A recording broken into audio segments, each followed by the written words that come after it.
here in the earth plane.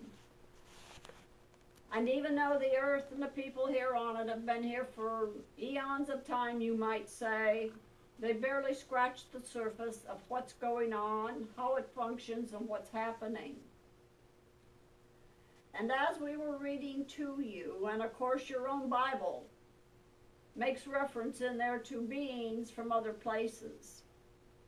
And if you go back in history, books, your news media, you will find programs where they have gone into different countries and shown different things that the people have drawn in the rocks and things from hundreds and hundreds of years ago, what they witnessed, what they saw, coming down out of the skies, to the heavens as they called them.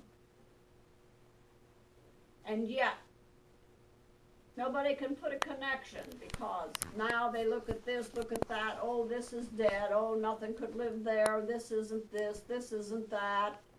And that's as far as they go. They don't look beyond the realm of what they can actually see, feel, and talk about. But yet, the scientists in your world are discovering, they take and go down in depths of water, they find this and that, they put drops of water on a microscope slide, they can see all kinds of life in there, but just to look at it, it's just a drop of water. That's all it is, a drop of water.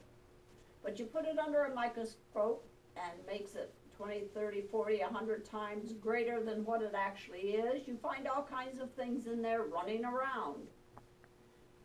And that is why, as you tread the path on earth, that is why as you look around you, no matter where you look, and we've said it repeatedly, everything in your world is alive. There is nothing dead until the life has gone out of it, so to speak. And then it isn't really dead.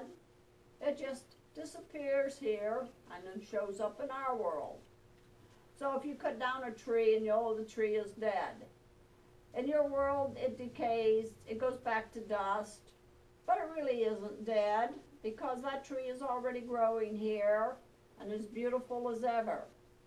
And the same way with the human life. Regardless of how you crossed into our world, whether it's through natural causes, murder, suicide, terrific accident, keep on naming it, it makes no difference.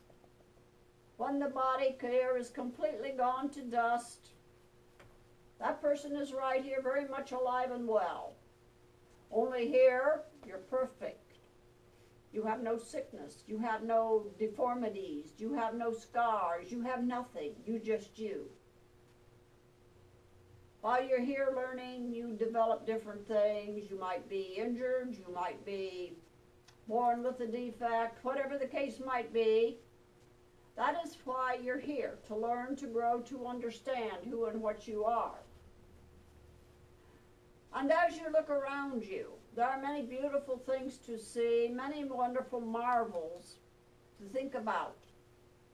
But the greatest one is your ability to go within, sit down in your own temple, open the doors, let in the light, and embrace the Father, Mother, God. And as you sit there, relax, and let yourself drift, you begin to get a sense of feeling of peace, quiet, happiness, contentment. And no matter how hectic your world is, what might have been going on that day, what tragedy might have popped up out of the blue, whatever might happen, you have that ability to go in, sit down, and enter the most beautiful place that you'll ever dream of, imagine, hope for, want to be in, ever see. And it is total peace, quiet, love, and comfort. And you'll just drift like you're laying on a cloud on a beautiful sunny day, and here you are laying on this cloud, and you're just drifting along. No thoughts, no cares, the greatest feeling in the world. And then as soon as you bring yourself back to this plane of life, it's gone again.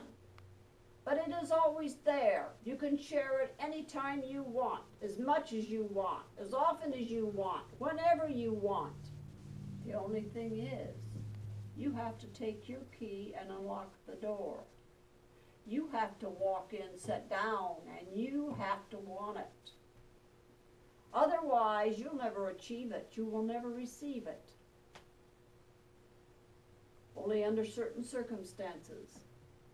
Because you see, that's where your free will also comes in. You are entitled to this. It is your God-given birthright, but you must want it. You must accept it. The Father doesn't push it on to you just because it's there. And that way, you know and understand who and what you are, where you're going, what life is about. And as we were reading to you, as you begin to talk to the Father, Mother, God, as you begin to understand, know who you are, and you're able more and more to communicate, you'll begin to sense, feel, and know those that are around you. Even though you can't see them, you don't know their names, you just know they're there, helping you, guiding you, doing whatever it is you may need.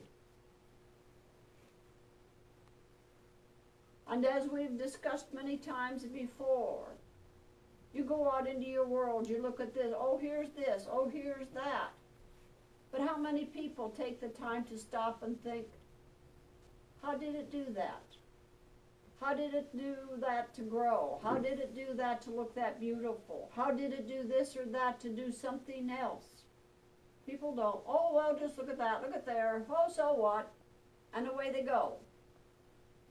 They don't stop to thank the Father for the beautiful earth around them. They don't bother to say, oh, isn't it a lovely day? I'm going to truly enjoy the beautiful blue sky, the sunshine, and the warmth. 90% of your population gets up and all they do is grumble about how they got to do this and do that and something else, and they don't want to bother, and it's a pain, and it's this, and it's